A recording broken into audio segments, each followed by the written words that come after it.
Hey, it's Tom Llewellyn, and it's Twitter in the news, right? What's going on, especially from the campaign point of view, what subjects are out there.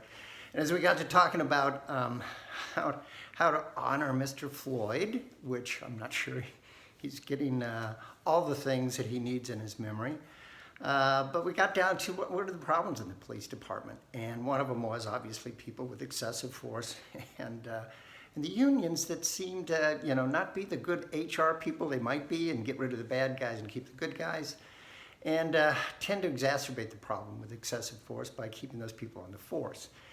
And we need to re-engage as a union to rethink about that. But I want to take it as a broader subject, public sector unions in general. And it's like, even Franklin Delano Roosevelt thought that maybe having a public sector union wasn't the best idea because collective bargaining could, shut down government services. And it could do a lot of other things, which we've seen over the last couple of decades in terms of political endeavors. But at the end of the day, I look at teachers and cops and firemen. Most of these people are college educated, and I'm wondering what the hell are you in the union for? You can probably negotiate better than the guys that are running the union for your own needs, right? But Giving that aside, at the end of the day, something else is going on. And let me take this a completely different point of view. It's like when you look at the pace of change in the United States, technology change, it's 5 times faster than it was in the early 20th century. I mean, we're just hopping to it, right? And what's happened is businesses that are laggards obviously fall away. They always do, doesn't matter what. And those technology engines keep jumping up into the markets. These new little businesses become big businesses. Great things are happening, right?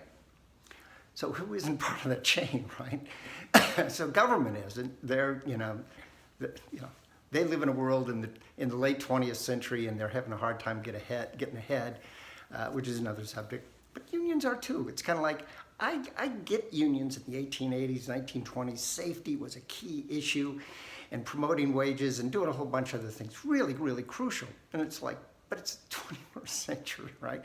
Some of those problems still exist in the private sector, absolutely. In the public sector with teachers, you have a better chance of dying of a paper cut, right?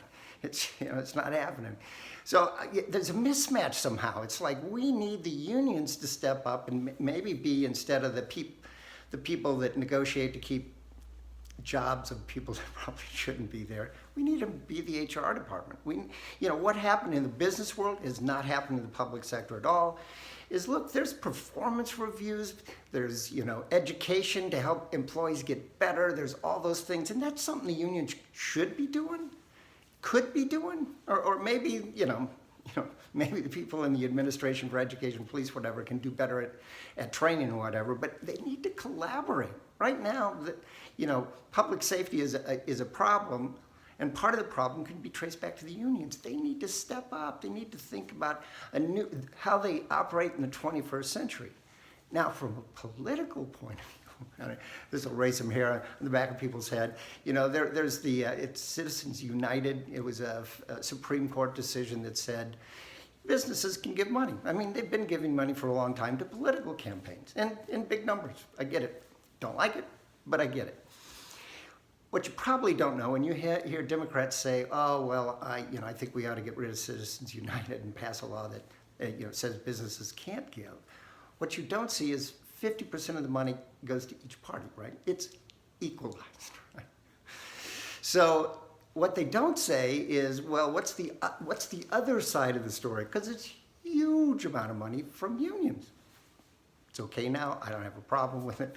I'm regulating myself, and I'll talk about that in a second. But here's the deal. Is the middle ground for the Republicans and Democrat is to get rid of funds from both these groups and just get back to individuals? Hey, I'm all for that. I've already done it, so I've self-regulated. So, Civil 195 is you can't give a big donation.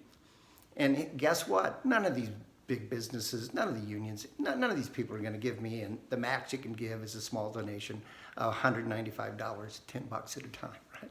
Well, they're not going to give me any money, which is great because I really don't want it.